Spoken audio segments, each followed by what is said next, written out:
The drought is over. Maryland's men and women's team won the national championship. We're going to have a full recap of this past weekend. We have MLL, we got NLL. This is your Lacrosse Unlimited Weekly. Hey, what's going on, guys? I'm Mike, aka Woo. Sean's not in the office today. He's feeling a little down, the fact that Ohio State didn't win yesterday, but no worries. I'm here to help you guys, give you the scoop of what happened this past weekend. Speaking of the weekend, we had the Stanley Cup Finals yesterday between Nashville Predators and the Pittsburgh Penguins. Pittsburgh got the W last night, but hopefully Nashville comes back and hoists the trophy for the first time. And speaking of trophies, we got the NBA Finals. We got Cleveland Cavaliers versus the Golden State Warriors. Hashtag King James versus hashtag Chef Curry. And I'm going to go with the Golden State Warriors just because they literally just sweep right through the season with that team, and I think they're going to beat Cleveland this year. Speaking of championships, we had Memorial Day weekend this past weekend, which means barbecuing, some friends, and some lacrosse. We had the Final Four for both the men's and women's lacrosse championships. We're going to recap it all, starting with Division II. We had Limestone versus Merrimack.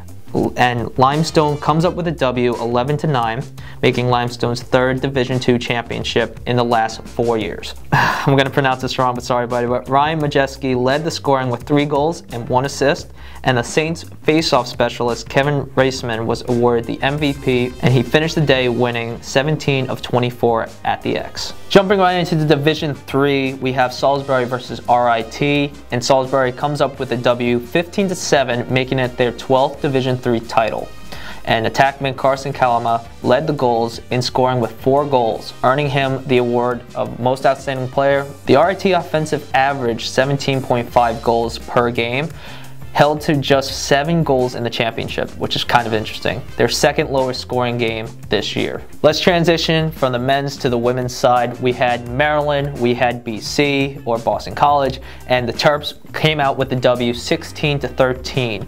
And that makes them undefeated for the season at 23-0. Scoring was led by sophomore Caroline Steele, who tied a career high with 6 goals and 1 assist. And, fun fact, the women's game set a new championship day attendance record of 11,668 people. So that's a good sign that the game's growing in both the men's and women's side, and that's pretty cool that they got 11,000 people. And finally, from Division I women's, we're going to go Division I men's, the big game. The drought is finally over for the men's team at 42 years. Maryland beats Ohio State 9-6. Scoring was led by Tim Rotans with a hat trick. Senior defenseman Tim Muller was awarded MVP. We had John Garino. He went 10 out of 14 at the face-off X, which is very good. And Dan Morris made 11 saves, finishing with a 64.7 save percentage, which is definitely one of the more impressive things this past weekend.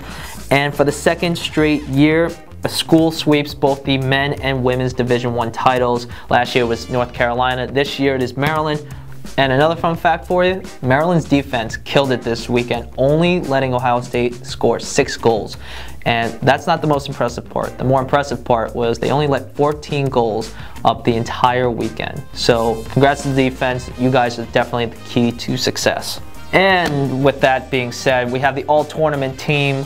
Tom Carey from Ohio State, Ryan Drenner from Towson, Connor Kelly from Maryland, Trey LeClaire for Ohio State, Dylan Maltz from Maryland, Dan Morris from Maryland, Tim Muller, Maryland, who was also the MVP, Matt Rambo from Maryland, Tim Rotans from Maryland, and finally Ethan Walker from Denver. So congrats to all of you guys who made the all-tournament team, and you guys killed it this year. From the NCAA, let's transition over to MLL action. We had 2 games this weekend. We had Machine versus the Launch. We had 19-7 Machine.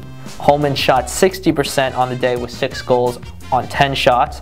Peter Baum went 5-1. And the MVP from last year, Tom Schreiber, returns from the NLL and went 1-5 in his first game back, so congrats, Tom. So we're going to go from Ohio, we're going to go to Rochester, New York. We had Roch Vegas spoil Denver's spotless record. Rochester 16, Denver 15. Jeremy Bolton scored both the game-tying and game-winning goal, ending his day with 4. And Jordan Wolf straight dominating again. He ended the day with 9 points, 5 being goals and 4 being assists. And for the Denver side, we have the Bachla and Law combination of 7 goals. So It's good for them. 7 goals out of 15. Bad for the rest of the team, but Denver's going to come back. You heard it here, folks. So that wraps it up for the games for this past weekend. Let's shift over to the draft that happened this past Sunday. And Florida got the first pick, and they picked Browns attackman to wartime winner Dylan Malloy. Sergio Perkovic went second into Boston, and Rambo went third to the Hounds. You can find all the full results of all the drafts at MLL.com. From field to box, let's head on over to the NLL news. We have the Championship Cup this Sunday with Game 1 down in Georgia. The Swarm are set to take on the Rush at 5:05 p.m. and Game 2 will be moved back to Saskatchewan on the 10th. And if needed, Game 3 will be back in Georgia on the 18th. Let's see if the Thompsons can do this. We got Thompsons versus Thompsons. Either way, the Thompsons are winning. And that's going to wrap it up for the NLL and all of lacrosse. But more importantly, we got some breaking news coming in from HQ. We had hit 15,000 subscribers on YouTube. So thank you everyone out there who helped that possible. And that means we're finally going to do the Duke giveaway. Make sure you're following us on social media. We're going to give you all the full details on that coming up this week. And now it's time for the green screen transition, which I've been waiting for the Bryce Harper video. Maybe he shouldn't be a baseball player if he can't even throw a helmet 2 feet in front of him. I don't think it was a distraction like you think it is. That's going to wrap it up, guys. Make sure you follow us on social media. And also, why don't you head over to iTunes and listen to our new podcast, The Scoop. We got some great content and we got some great stuff coming up. Hit that subscribe button down below, please, and give us a thumbs up while you're at it because it's right next to it. And until next time, I'll see you guys around.